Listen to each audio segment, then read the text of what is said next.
most of the papers, I imagine, then talking about this tweet by the First Lady.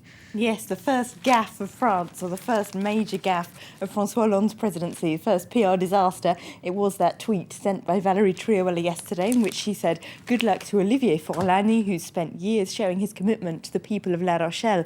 Forlani, of course, is the dissident socialist who's running in La Rochelle against former presidential candidate and the ex and mother of the 4 children of François Hollande, Ségolène Royal.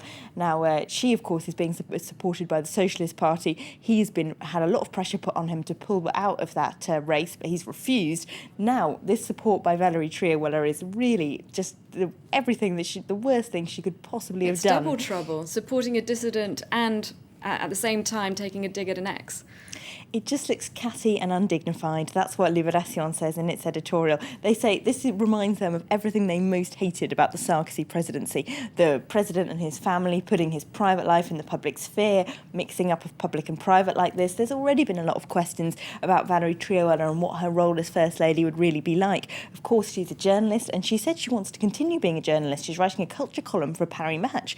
But Libération said that already looked like a bit of a dangerous move to have a First Lady wanting to continue working as a journalist. Now, if someone who understands the media, who should understand the media at least as well as she does, can carry out this kind of PR disaster, then she should be stopped from working in the media at all, they say, and just stop this kind of thing going on. It's just doesn't make her or the presidency look good at all. Of course, it's a good opportunity for Le Figaro, the right-wing paper, to jump on.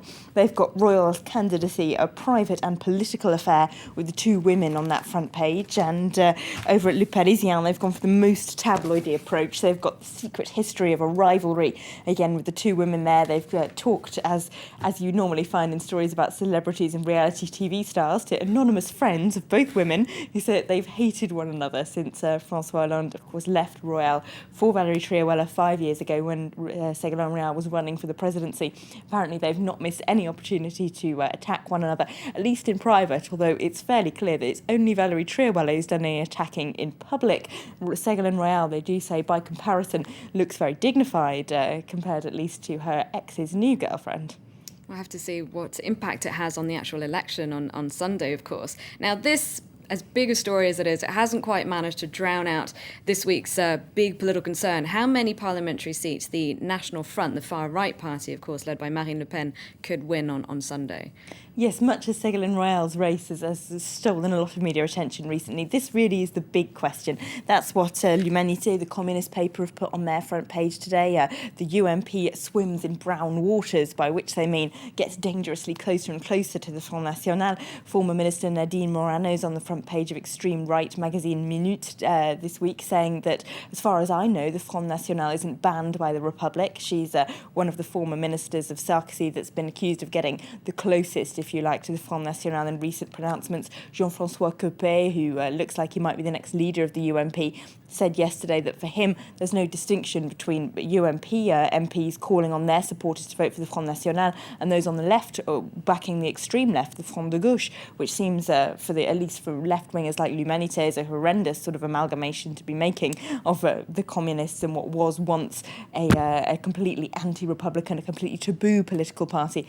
Le Parisien is looking at this today. They say this really began with Sarkozy back in 2007 when he seemed to see that Front National voters would be key to getting him elected. And then when he was elected, he created a ministry for national identity and then was criticised, of course, a lot for successive measures that seemed to target immigrants or foreigners, at least living in France. Now, they say, though, some in his party have gone further than he perhaps would ever have imagined. That issue has also gotten to the front page of satirical weekly Le Canard Enchaîné, which says that they're horrified, really. They take a lot of pot shots at people like Nadine Morano, who are calling on backing for, well, not calling for backing for Front National, but saying that they have sympathy with Front National members. They say it's a dreadful.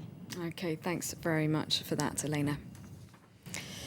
You're watching Live from Paris. Coming up after the break, Focus, and today we head to China, where